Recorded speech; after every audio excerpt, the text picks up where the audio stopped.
Pemirsa, Kabupaten Gianyar memiliki sekitar 200 tempat wisata baik yang dikelola pemerintah Kabupaten Gianyar maupun swasta.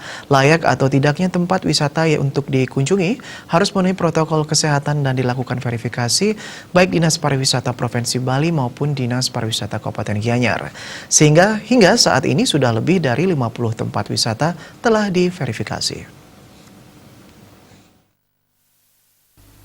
Kadis Pariwisata Kabupaten Gianyar, Ana Agung Gede Putrawan mengatakan, yang diverifikasi Dinas Pariwisata Provinsi Bali yakni Hotel Bintang 3, 4, dan 5, Wisata Tirta dan Jasa Transportasi, Biro Perjalanan dan Agen Perjalanan. Sementara yang diverifikasi Dinas Pariwisata Kabupaten Gianyar yakni Hotel Bintang 1, Bintang 2, dan Melati, termasuk homestay dan daya tarik wisata dan atraksi wisata.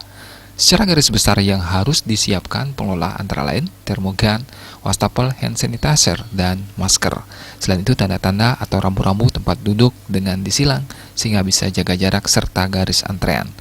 Untuk para pengunjung harus mengikuti protokol kesehatan. Jika suhu tubuhnya melebihi 37,3 derajat Celcius, tidak boleh masuk dan harus menjalani pengobatan.